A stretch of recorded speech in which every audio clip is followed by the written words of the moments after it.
ሰላም ጤና ይስጥልን ተመልካቾቻችን የአፍሪካ ሬኔሳንስ ቴሌቪዥን ዜናዎች ከዚህ በማስከተል ይቀርባሉ። በቅድሚያም አርዕስተ ዜናዎችን ነው። አሜሪካ አብዛኞቹ ኢትዮጵያውያን በሆኑ ፍልሰተኞች ላይ የመን ውስጥ የፈጸመችውን የአየር ጥቃት በጦር ወንጀል ደረጃ አስቸኳይና ግልጽ ምርመራ እንድታደርግ አምነስቲ ኢንተርናሽናል አሳሰበ። በአዲስ አበባ በሐሰት ጥቃት ተፈጸመብን ያሉት የደቡብ አፍሪካ ዜጎች ይቅርታ ሊጠይቁ ይገባል ተባለ።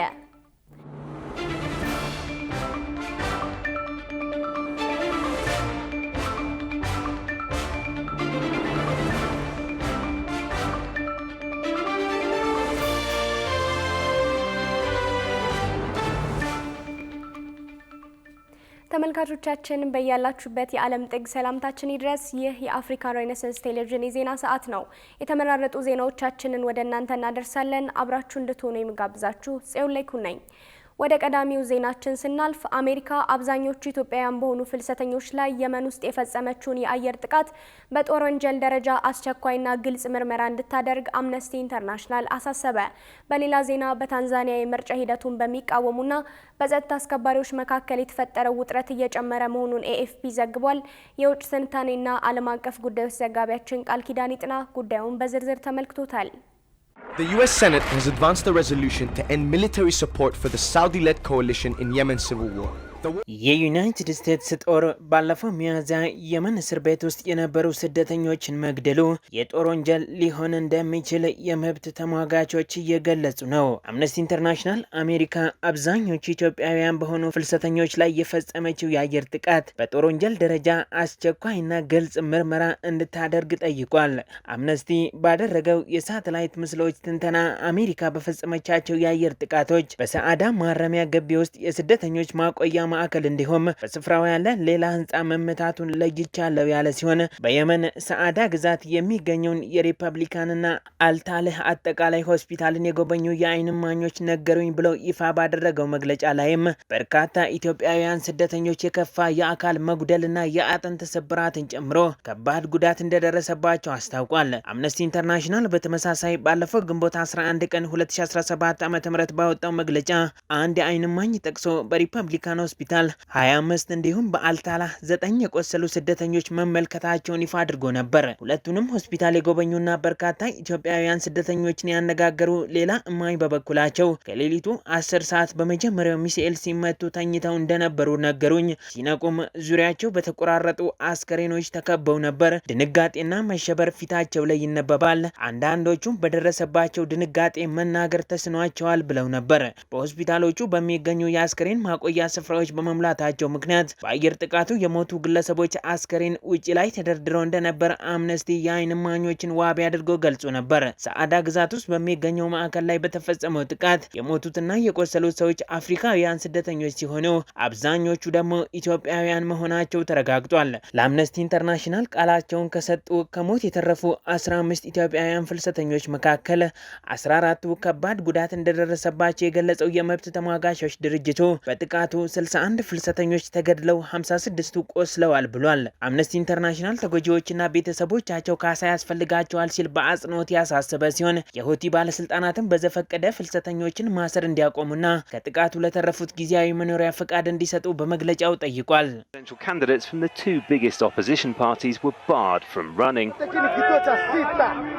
በሌላ ዜና በታንዛኒያ የምርጫ ሂደቱን በሚቃወሙና በጸጥታ አስከባሪዎች መካከል የተፈጠረው ውጥረት እየጨመረ መሆኑን ኤኤፍፒ ዘግቧል። እንደ ኤኤፍፒ ዘገባ ፕሬዝዳንት ሳሚያ ሱሉሁ ሐሰንን ይፎካከራሉ ተብለው የሚገመቱ የሁለት ተቃዋሚ ፓርቲዎች እጩዎች በምርጫው እንዳይሳተፉ መታገዳቸውን የሚቃወሙ ወጣቶች በተለያዩ ከተሞች አደባባይ ወጥተው የነዳጅ ማደያዎችን፣ የገዢው ፓርቲ ጽህፈት ቤቶችንና መስሪያ ቤቶችን አጋይተዋል ወይም ሰባብረዋል። ጸጥታ አስከባሪዎች ሰልፈኛውን በኃይል በትነው ሰዓት ላፊ ገደብ የጣሉ ሲሆን የመንግስት ሰራተኞችና ተማሪዎች በየቤታቸው እንዲውሉም የሀገሪቱ ባለስልጣናት ትዕዛዝ ማስተላለፋቸውን የኤኤፍፒ ዘገባ ያመለክታል። የታንዛኒያ የሰብአዊ መብት ተሟጋች ቲቶ ማጎቲ ለአዣንስ ፍራንስ ፕሬስ እንደተናገሩት ጸጥታ አስከባሪዎች ሰልፈኛውን ለመበተን በወሰዱት የኃይል እርምጃ በትንሹ 5 ሰዎች ተገድለዋል። በግዙፏ የታንዛኒያ ከተማ ዳሬ ሰላምም አደባባይ የወጡ ሰልፈኞችን ፖሊስ በተኩስና በአስለቃሽ ጢስ የበተነ ሲሆን የተለያዩ የዜና ምንጮች እንደዘገቡ እንደዘገቡት የታንዛኒያ መንግስት የኢንተርኔት አገልግሎት ዘግቷል። ይሁንና የፈረንሳዩ ዜና አገልግሎት AFP እንደዘገበው ተቃዋሚዎቹ ተንቀሳቃሽ ስልክን እንደ ወኪቶኪ የራዲዮ መገናኛ እንዲያገለግል የሚያደርገውን ዚሎ የተባለውን መተግበሪያ በመጠቀም ተጨማሪ ሰልፍ ለማድረግ እየተነጋገሩና እየቀሰቀሱ ነው። ታንዛኒያ ከቅኝ ግዛት ነጻ ከወጣች ወዲህ ገዢው CCM ፓርቲ የሀገሪቱን ፖለቲካና መንበረ ስልጣን ተቆናጦ የቆየ ቢሆንም ፕሬዝዳንት ሳሚያ ሱሉሁ ሀሰን በግሪጎሪያኑ 2021 የመጀመሪያዋ ሴት የሀገሪቱ መሪ ሆነው ሲሾሙ ዲሞክራሲያዊ ለውጥ ያመጣሉ ተብሎ ተስፋ ተጥሎባቸው ነበር። ይሁንና ከጆን ፖምቤ ጆሴፍ ማጉፉሊ ህልፈት በኋላ ስልጣኑን የተረከቡት ሳሚያ ከጊዜ ወደ ጊዜ ተቃዋሚዎች ላይ የሚያደርሱት ጫና እየበረታ መጥቷል። The government says it's committed to a democratic process. Polling day turned into a widespread expression of anger. በአዲስ አበባ በሐሰት ጥቃት ተፈጸመብን ያሉት የደቡብ አፍሪካ ዜጎች ይቅርታ ሊጠይቁ ይገባል ተባለ። በፖሊስ ምርመራ የተሰባሰቡ የተንቀሳቃሽ ምስል፣ የፎቶና የድምጽ ማስረጃዎች እንዲሁም ከአዘጋጁ ጭምር እንደተረጋገጠው ግለሰቦቹ ይህን የሐሰት መረጃ የለቀቁት ብዙ ተከታዮችን ለማግኘት ሆን ብለው መሆኑ ተረጋግጧል። ሷሊ መሐመድ ተጨማሪ አለው። የሙዚቃ ስራዎቻቸውን ለማቅረብ ወደ አዲስ አበባ የመጡት ማፓራ ኤጃዝ የተባሉና የደቡብ አፍሪካ ዜግነት ያላቸው ሁለት ግለሰቦች አዲስ አበባ ውስጥ አፈናና ድብደባ ተፈጽሞብናል ብለው በፌስቡክ ገጻቸው ያሰራጩት መረጃ ሐሰተኛ መሆኑን ማረጋገጡን የአዲስ አበባ ፖሊስ ጠቅላይ መምሪያ ማስታወቁ ይታወሳል። እነዚህ ግለሰቦች ስራቸውን ጨርሰው በሰላም ወደ ሀገራቸው ከተመለሱ በኋላ አዲስ አበባ ውስጥ በአፈናና ድብደባ ተፈጽሞብናል ብለው በፌስቡክ ገጻቸው ያሰራጩት መረጃ መሰረት በማድረግ ፖሊስ ተገቢውን የማጣራት ተግባር ማከናወኑን ገልጿል። ተፈጽሞብናል ስላሉት ወንጀል ለፖሊስ መረጃ ደርሶ እንደሆነ ለማረጋገጥ በክፍለ ከተማ ፖሊስ መምሪያና በፖሊስ ጣቢያዎች ተጠይቆ ምንም አይነት የቀረበ አቤቱታ ካለመገኘቱን ባሻገር በፖሊስ ምርመራ የተሰበሰቡ ተንቀሳቃሽ ምስል፣ የፎቶና የድምጽ ማስረጃዎች እንደተረጋገጠው ግለሰቦቹ ያሰራጩት መረጃ ከእውነት የራቀ መሆኑን የአዲስ አበባ ፖሊስ ጠቅላይ መምሪያ የኮሚኒኬሽን ዳይሬክተር ማርቆስ ታደሰ ከአዲስ ሚዲያ ኔትወርክ ጋር ባደረጉ ቆይታ ገልጸዋል። ግለሰቦቹ አፈናና ድብደባ ተፈጽሞብናል ያሉት አርብ ጥቅምት 14 ቀን 2018 ዓ.ም ቢሆንም በማግስቱ ጥቅምት 15 በተጋበዙበት መድረክ ላይ ተገኝተው የሙዚቃ ስራቸውን ፍጹም ሰላማዊ በሆነ መንገድ አቅርበው ማጠናቀቃቸውና በሰላም ወደ መጡበት ሀገር መመለሳቸው መረጋገጡ ተነግሯል። ማፓራ ኤጃዝ የሚባል የሙዚቃ ቡድን ዜግነታቸው የደቡብ አፍሪካዊ ዜግነት ያላቸው ሁለት ግለሰቦች ናቸው። እዚህ አዲስ አበባ የመጡበት ዋናው ምክንያት እንግዲህ ሙዚቃ ኮንሰርት ለማቅረብ ነው። ኮሮፎን ከሚባል ኢንተርቴይንመንት ጋር በጋራ ሆነው ለማቅረብ ነው ወደዚህ ሀገር ላይ መጡት። እዚህ ከመጡ በኋላ ግን በማህበራዊ ሚዲያቸው ላይ የለቀቁት ነገር እጅግ በጣም የሚያስገርምና በሬ ወለደ አይነት ስሜት ያለው ነገር ነው ማለት ነው። ምክንያቱም ይሄን የምልበት ምክንያት ቅዳሜ ኮንሰርታቸውን አቅርበዋል። አርብ ቀን ነው አቤቱታ ያቀረቡት ማለት ነው። ድብደባና አፈና ተፈጽሞብናል ብለው እንደዛ አይነት የተደበደበ የሚመስል የተቆራረጠ ፊት እጅግ በጣም የሚዘገንን ነው። አይተው ከሆነ ምስሉን በዛ አይነት ደረጃ የሚዘገንን ነገር ደግሞ ያቀረቡት አርብ ቀን ነው። እንደዛ አይነት የሚዘገንን ነገር ደርሶባቸው እንዴት ነው በማግስቱ ቅዳሜ ኮንሰርት ሊያቀርቡ የሚችሉበት?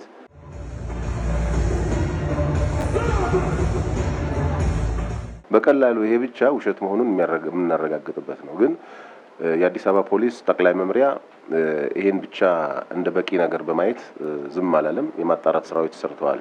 ይህ ሆኖ ሳለ ሀገራቸው ከገቡ በኋላ ያስተላለፉት መልእክት ውሸት መሆኑን ገልጸው ለዚህ ደግሞ ይቅርታ መጠየቅ እንዳለባቸው ኢቨንቱን ያዘጋጁት ቁርንፉድ ኢቨንትና የድርጅቱ መስራች የሆኑት መቅደም ደረጀ ተናግረዋል። መልቲፕል ታይምስ ቴክስትም እየደወልንም ነው። እነሱን ቀጥታ ማግኘት አልቻልንም፣ ግን በማናጀራቸው በኩል መልእክቶችን እያስተላለፍን ነው። ነገሮችን እንዲያስተካክሉ፣ ይሄንን ነገር እንዲያጠፉ እያደረግን ያለ ነው። ይህንን አንደርስታንድ በማድረግ እነሱ በስነ ስርዓት የይቅርታ መልእክት ማስተላለፍ አለባቸው በራሳቸው ሶሻል ሚዲያ። ግለሰቦቹ ይህን የሐሰት መረጃ የለቀቁት ከማህበራዊ ሚዲያ ገንዘብ ለመለቃቀምና ብዙ ተከታዮችን ለማግኘት ብለው መሆኑን የአዲስ አበባ ፖሊስ ጠቅላይ መምሪያ የኮሚኒኬሽን ዳይሬክተር ማርቆስ ታደሰ ተናግረዋል። የመዲናይቱ ፖሊስ አክሎም አዲስ አበባ ከተማ በአስተማማኝ የጸጥታ ሁኔታ ላይ ትገኛለች ሲል ያስታወቀ ሲሆን የከተማዋን ብሎም የሀገሪቱን መልካም ገጽታ ለማጉደፍ የሚደረጉ መሰል እንቅስቃሴዎችን ህብረተሰቡ በንቃት ሊከታተልና የመረጃዎቹን ትክክለኝነት ሊያጤን እንደሚገባም የአዲስ አበባ ፖሊስ ጠቅላይ መምሪያ አሳስቧል። ኢትዮጵያና ቻይና በሁለቱ ሀገራት መካከል የፍርደኞች ማዘዋወርና በወንጀል ጉዳዮች የጋራ ትብብር ሊያደርጉ ነው። በአፍሪካ ሀገራትና በቻይና መካከል የህግ የበላይነት መከበር ለአንድ ሀገር መዘመን የሚኖረውን ገንቢ ሚና በመረዳት ጠንካራ ትብብር መፍጠር እንደሚገባ ተገልጿል። ብዙነህ እንዳለ ዝርዝር አለው። የቻይና የአፍሪካ የአቃቢያነ ሕግ የትብብር ፎረም በቻይና ጓንዶንግ ግዛት ጓንዡ ከተማ እየተካሄደ ይገኛል። በመድረኩ ላይ ንግግር ያደረጉት የኢፌዴሪ የፍትህ ሚኒስትር ክብርት ወይዘሮ ሀና አርአያ ስላሴ የቻይና አፍሪካ ትብብር ፎረም በአፍሪካ ሀገራትና በቻይና መካከል ያለውን መልካም ግንኙነት ይበልጥ እያጠናከረ መምጣቱን ገልጸዋል። የቻይና አፍሪካ የአቃቢያነ ሕግ የትብብር ፎረም ከምንጊዜውም በላይ ተለዋዋጭ ሆኖ በመጣው የቴክኖሎጂ ስነ ምህዳርና የባለብዙ ዋልታ የዓለም ስርዓት ፈተናዎችና በመልካም አጋጣሚዎች ላይ ሀሳብ ለመለዋወጥ ጥሩ አጋጣሚ የሚፈጥር ነው ሲሉም ሚኒስትሯ ተናግረዋል። በተለይም በኢኮኖሚ እድገትና ሁሉንም ወገን ያከበረ ፖለቲካዊ አጋርነት እውን በማድረግ ከጊዜ ወደ ጊዜ እየተጠናከረ የመጣ የትብብር ስርዓት መፈጠሩንም ገልጸዋል። የቻይና አፍሪካ የአቃቢያነ ሕግ የትብብር ፎረም መካሄዱ ተለዋዋጭ በሆነው የዓለም ስርዓት ሀሳብ ለመለዋወጥ ጥሩ አጋጣሚ የሚፈጥር መሆኑንም ጠቁመዋል። ሚኒስትሯ በንግግራቸው አቃቢ ሕግ ፍትህን ለማስፈንና የሕግ የበላይነትን ለማረጋገጥ ቁልፍ ሚና እንደሚጫወት መግለጻቸውን የፍትህ ሚኒስቴር ባጋራው መረጃ ገልጿል።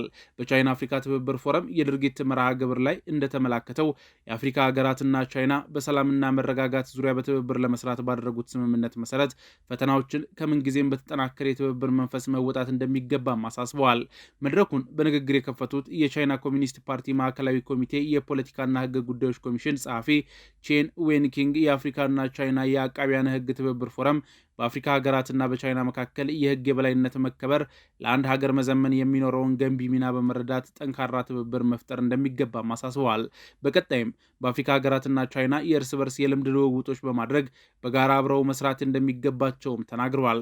ከፎረሙ ጎን ለጎን የኢፌዴሪ የፍትህ ሚኒስትሯ ከቻይና ሉዓላዊ ሕዝብ ጠቅላይ አቃቢ ሕግ ክቡር ዮንግ ዮንግ ጋር የሁለትዮሽ ውይይት አድርገዋል። በውይይቱም ላይ ኢትዮጵያና ቻይና የቀደምት ስልጣኔ ተምሳሌት መሆናቸውንና 55 ዓመታትን ያስቆጠረ ዲፕሎማሲያዊ ግንኙነት ያላቸው ሀገራት መሆናቸውን በማንሳት በሁለቱ ሀገራት መካከል የፍርደኞች ማዘዋወርና በወንጀል ጉዳዮች የጋራ ትብብር የተደረጉ ስምምነቶችን ለመተግበር ሁለቱም ወገኖች እንደሚሰሩ ተገልጿል። በቻይና ፍትህ ሚኒስቴርና በኢፌዴሪ ፍትህ ሚኒስቴር መካከል የአቅም ግንባታ ስራዎችንም ለመስራት የመግባቢያ ስምምነት የተፈረመ መሆኑን በማስታወስ በቀጣይ በበለጠ ትብብር ለመስራት ተስማምተዋል። የቻይናው ጠቅላይ አቃቢ ሕግ ኢትዮጵያ የአፍሪካ ሕብረት መቀመጫ መሆኗ እንዲሁም በሁለቱ ሀገራት መካከል ያለው ጠንካራ ወዳጅነት በመጠቀም ቻይና በአፍሪካ ሊኖራት ለሚገባው መልካም ግንኙነት እንደ መግቢያ በር እንደምታየው ገልጸው በቀጣይም የቻይና መንግስት ከኢትዮጵያ ጋር የሚኖረውን ግንኙነት የበለጠ እንደሚያጠናክር ገልጸዋል። በፎረሙ ላይ ኢትዮጵያ፣ አልጄሪያ፣ ኮንጎ ዲሞክራሲያዊ ሪፐብሊክ፣ ግብጽ፣ ኬንያ፣ ሞሮኮ፣ ሞዛምቢክ፣ ናይጄሪያ፣ ደቡብ አፍሪካ፣ ዩጋንዳ፣ ዛምቢያ እና ዚምባብዌ በመሳተፍ ላይ ይገኛሉ። ክቡራትና ክቡራን ተመልካቾቻችን አሁንም የአፍሪካ ሬኔሳንስ ቴሌቪዥን ዜናዎች እንደቀጠሉ ናቸው። ወደ ቀጣዮቹ ጉዳዮቻችን ከመሻገራችን በፊት ይፋዊ የማህበራዊ ገጾቻችንን ልናስታውሳችሁ ወደድን። በቴሌቪዥን ስርጭት ያለፏችሁን ፕሮግራሞቻችንን ከ1.7 ሚሊዮን በላይ ሰብስክራይበሮች ባሉት አርትስ ቲቪ ወርልድ ዩቲዩብ ገጻችን በኩል ልትከታተሉን ትችላላችሁ። በተጨማሪም በርካታ ተከታዮችን ባፈራንባቸው በፌስቡክ፣ በቀድሞ ትዊተርና በአሁኑ ኤክስ እንዲሁም በቲክቶክና ኢንስታግራም ገጾቻችን በኩል ቤተሰብ መሆን ትችላላችሁ። ከቆይታ በኋላ ሶስተኛ ሳምንቱ ላይ በደረሰው የሲቢኤ የኢትዮጵያ ፕሪሚየር ሊግ ቅዱስ ጊዮርጊስና ፋሲል ከነማ ድል ማድረጋቸውን ጨምሮ የተመራረጡ ልዩ ልዩ ስፖርታዊ መረጃዎችን ወደ እናንተ እናደርሳለን። ጠብቁን። አደገኛ ኬሚካሎችና የመጠቀሚያ ጊዜያቸው ያለፈባቸው መድኃኒቶች ክምችት አሳሳቢ ደረጃ ላይ መድረሱ ተገለጸ። የአካባቢ ብክለት ባስከተሉ ከ600 በላይ ተቋማት ላይ አስተዳደራዊ እርምጃ መወሰዱን ተነግሯል። ጌታውን አበበ ተጨማሪ አለው። በአዲስ አበባ ከተማ አደገኛ ኬሚካሎችና የመጠቀሚያ ጊዜያቸው ያለፈባቸው መድኃኒቶች ክምችት አሳሳቢ ደረጃ ላይ ቢገኝም በተያዘው በጀት ዓመት የማስወገድ ተግባር እንደማይኖር የአዲስ አበባ ከተማ አስተዳደር የአካባቢ ጥበቃ ባለስልጣን አስታውቋል። እንደ ሪፖርተር ጋዜጣ ዘገባ ባለስልጣኑ ይህንን የገለጸው የ2018 በጀት ዓመት አንደኛ ሩብ ዓመትና የመልካም አስተዳደር እቅድ አፈጻጸምን ከተለያዩ ባለድርሻ አካላት ጋር ጥቅምት 18 ቀን 2018 ዓ.ም ሲገመግም ነው። የተቋሙን የመልካም አስተዳደር ሪፖርት ያቀረቡት የባለስልጣኑ አካባቢ ትምህርትና ግንዛቤ ቡድን መሪ አቶ አንበሳው ፈንታ በበጀት ዓመቱ 8 የመልካም አስተዳደር ችግሮች ተለይተዋል ብለዋል። ከእነዚህም ውስጥ 5ቱ ማለትም የፍሳሽ ቆሻሻ አወጋገድ ችግር፣ የድምጽ ብክለት፣ የሽታ ብክለት፣ የካዳስተር ስርዓት ፈቃድ አለመስጠት፣ በህገ ወጥ መንገድ አፈርና ተረፈ ምርቶችን መድፋት፣ ይፈታሉ ተብሎ በእቅድ መያዛቸውን ገልጸዋል። ባለፉት 3 ወራትም የድምጽ ብክለት በፈጸሙ አካላት ላይ እርምጃዎች መወሰዳቸውን ጠቅሰው ክትትልና ቁጥጥሩ እንደሚቀጥልም ተናግረዋል። ሆኖም ተቋሙ የለያቸውና ነገር ግን በዚህ በጀት ዓመት የማይፈቱ የተባሉ ችግሮችን ሲጠቅሱ ኬሚካሎችና የመጠቀሚያ ጊዜያቸው ያለፈባቸው መድኃኒቶች ማስወገድ አንዱ መሆኑንም አስረድተዋል። ክምችታቸው ከፍተኛ መሆኑንና አሳሳቢ ደረጃ ላይ መድረሱን ገልጸው የመልካም አስተዳደር ችግር ተብሎ በከተማዋ ነዋሪዎች መቅረቡን ያነሱ ሲሆን ችግሩ ግን በአጭር ጊዜ የሚፈታ እንዳልሆነ ገልጸዋል። የማይሆንበትን ምክንያት ሲያስረዱም በከተማዋ ያለው የአወጋገድ ስርዓት ችግርና ከባለስልጣኑ አቅም ውስንነት ጋር እንደሚያያዝ በመጥቀስ በከተማ አስተዳደር ደረጃም በዚህ በጀት ዓመት የማስወገድ ስራ እንደማይኖር ተናግረዋል። ሆኖም የረጅም ጊዜ እቅድ ተይዞለት በፌዴራል መንግስት ደረጃ ባለፈው ዓመት የተጀመረ ስራ መኖሩን በዘላቂነት መፍትሄ እስኪያገኝ ግን ቢያንስ ከሰውና ከንብረት ርቀው እንዲቀመጡ በተቋማት ላይ ክትትልና ቁጥጥር ሲደረግ ምክረ ሀሳብ እንደሚሰጥ ጠቁመዋል። ነዳጅና የነዳጅ ውጤቶችን በተመለከተ መመሪያ ማውጣት ሌላው በበጀት ዓመቱ የማይሰራበት የመልካም አስተዳደር ችግር መሆኑን የጠቀሱት አቶ አንበሳው የመልሶ ማልማት ባልተሰራባቸው የኮንስትራክሽን ቦታዎች ምክንያት በሰውና በእንስሳት ላይ የሚደርሱ ጉዳቶችን የመቅረፍ ስራ በመደበኛው ክትትል ወቅት በመሰራቱና ችግሩ በመቀረፉ የመልካም አስተዳደር ችግር ሆኖ አይቀጥልም ብለዋል። የ2018 በጀት ዓመት አንደኛ ሩብ ዓመት እቅድ አፈጻጸም ሪፖርትን ያቀረቡት በባለስልጣኑ የእቅድና በጀት ዝግጅት ክትትልና ግምገማ ዳይሬክተር ወይዘሮ ውባየሁ ግርማ በከተማዋ በተከሰቱ የተለያዩ የመልካም አስተዳደር ችግሮች ላይ እርምጃ መወሰዱን ገልጸዋል። በ3387 ተቋማት ላይ የአካባቢ ብክለት ክትትል ለማድረግ እቅድ ተይዞ 3422 መከናወኑንና በዚህም የአካባቢ ብክለት ከተሉ 698 ተቋማት ላይ አስተዳደራዊ እርምጃ መወሰዱን ገልጸው 645 ያህሉ ሆቴሎችና ጋራዥ ቤቶች መሆናቸውን ተናግረዋል። በዚህም 30 አምራችና 645 አገልግሎት ሰጪ ተቋማት ማስጠንቀቂያ እንደተሰጣቸውና እንዲሁም 7 አገልግሎት ሰጪና 16 አምራች ተቋማት ደግሞ መታሸጋቸውን ጠቁመዋል። ከተለያዩ አገልግሎቶች ከ18.4 ሚሊዮን ብር በላይ ገቢ ለመሰብሰብ ታቅዶ ከ15.7 ሚሊዮን ብር በላይ በማሳካት 86 በመቶ አፈጻጸም መገኘቱንም አስረድተዋል። የፕላስቲክ ምርቶች ክልከላን በተመለከተ በወጣው አዋጅ ላይ የሚሰጡ የግንዛቤ ስራዎች ተጠናክረው እንዲቀጥሉ ከባለድርሻ አካላት አስተያየት መሰጠቱን በዘገባው አመላክቷል። ክቡራን ተመልካቾች የቱርክ እግር ኳስ ዳኞች በቤቲንግ ቅሊት ውስጥ መገኘታቸውን ጨምሮ ልዩ ልዩ ስፖርታዊ መረጃዎችን ወደ እናንተ የምናደርስበት ሰዓት ላይ ደርሰናል።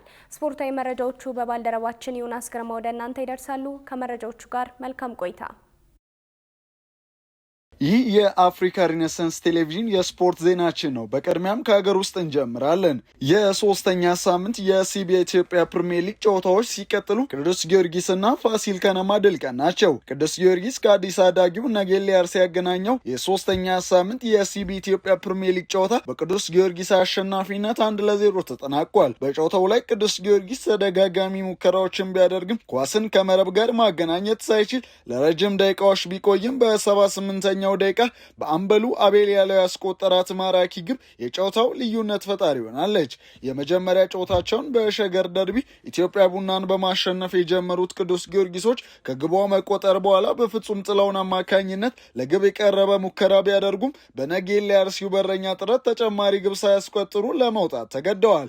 አንድ ተስተካካይ ጨዋታ የሚቀረው ቅዱስ ጊዮርጊስ በሊጉ ያደረጋቸውን ሁለቱንም ጨዋታዎች ሲያሸንፍ አዲስ አዳጊው ነጌሌ አርሲ ከ3 ጨዋታ ሁለተኛ ሽንፈቱን በማስመዝገብ እስካሁን 1 ነጥብ ብቻ ሰብስበዋል። ውድድሩ በሐዋሳ ዩኒቨርሲቲ ስቴዲየምም የተደረገ ሲሆን ትላንት በተደረጉ 2 ጨዋታዎች ሐዋሳ ከተማና ፋሲል ከነማ ተጋጣሚዎቻቸውን በማሸነፍ ሙሉ 3 ነጥብ አግኝተዋል። ቀደም ብሎ ቀን 9 ሰዓት በተጀመረው መርሃ ግብር ሐዋሳ ከተማ ወላይታ ዲቻን 2-1 አሸንፏል። በሐዋሳ ዩኒቨርሲቲ ስቴዲየም በተደረገው ጨዋታ ያሬድ ብሩክ ሁለቱንም የሐዋሳ ግቦች አስቆጥሯል። ካርሎስ ዳምጣው የወላይታ ዲቻን ብቸኛ ግብ ያስቆጠረ ተጫዋች ሲሆን ክለቡን ግን ከሽንፈት ሳይታደግ ቀርቷል። አዲስ አሰልጣኝና ልምድ ያላቸውን ተጫዋቾች ወደ ስብስቡ የቀላቀለው ሐዋሳ ከተማ ከ3 ጨዋታ 6 ነጥቦችን መያዝ ሲችል የጦና ንቦቹ በበኩላቸው 3ቱንም ጨዋታዎች ተሸንፈው ምንም ነጥብ እስካሁን በሊጉ መሰብሰብ አልቻሉም። ምሽት 12 ሰዓት በተደረገ ሌላ የመጨረሻ መርሃ ግብር ፋሲል ከነማ ሲዳማ ቡናን 1-0 በሆነ ጠባብ ውጤት አሸንፏል።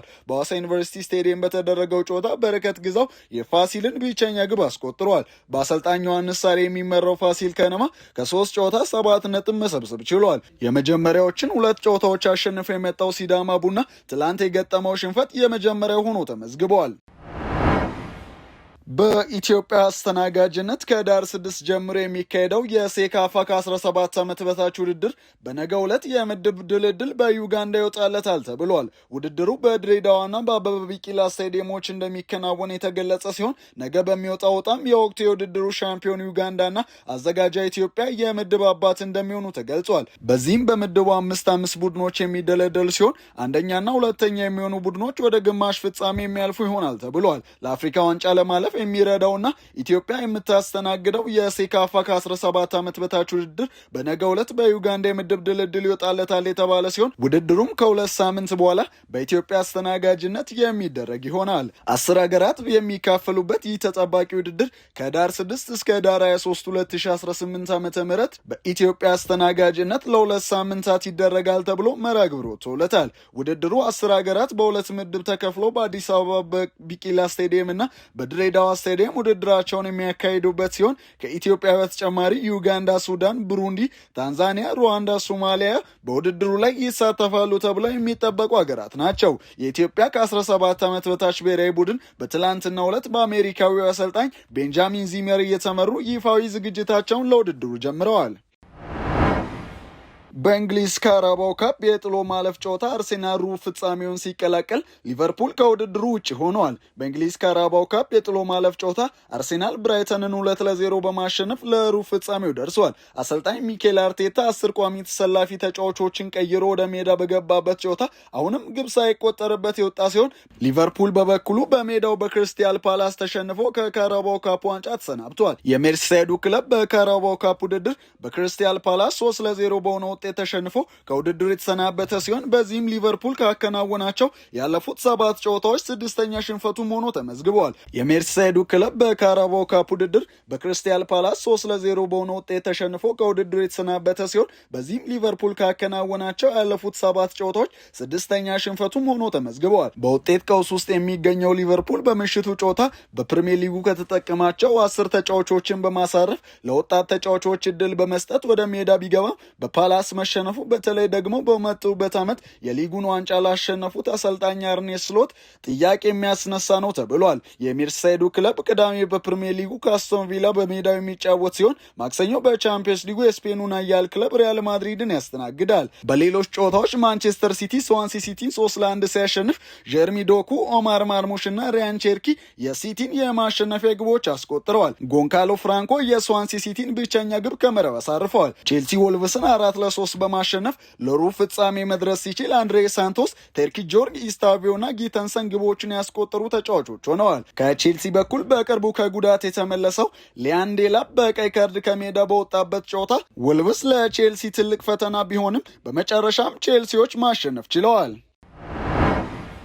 በቱርክ እግር ኳስ ውስጥ ከፍተኛ የዳኞች ቅሌት መኖሩ ተሰምቷል። የቱርክ እግር ኳስ ፌዴሬሽን በፕሮፌሽናል ሊጎች ውስጥ የሚዳኙ 571 ዳኞች ያሉት ሲሆን ከነዚህም ውስጥ 371ዱ የስፖርት ውርድድ አካውንቶች እንዳላቸው ተገልጿል። ከነዚህም ውስጥ 42 ዳኞች በግል ከ1000 በላይ ግጥሚያዎች ላይ ውርድድ አድርገዋል ተብሏል። በሀገሪቱ በተደረገው ያለፉት 5 ዓመታት የእግር ኳስ ሰነዶች ምርመራ በመቶዎች የሚቆጠሩ የውርድድ ባለስልጣናትና ዳኞች የቤቲንግ ውርድድ አካውንት እንዳላቸው ተረጋግጧል የተባለ ሲሆን አንድ የሀገሪቱ እግር ኳስ ፌዴሬሽን ባለስልጣን ብቻ 18227 ጊዜ ውርድድ እንዳደረጉም ለማረጋገጥ ተችሏል ተብሏል። የሀገሪቱ እግር ኳስ ፌዴሬሽን ፕሬዝዳንት ኢብራሂም ኤቴም በሰጡት መግለጫ የቱርክ እግር ኳስን ወደሚገባው ቦታ ማምጣት ከፈለግን እንዲህ ያለውን ቆሻሻ ማጽዳት አለብን ብለዋል። ዳኞቹ ወደ ቲቲኤፍ የዲሲፕሊን ቦርድ እንደሚመሩና አስፈላጊውን ቅጣት እንደሚቀበሉ ፕሬዝዳንቱ አክለዋል።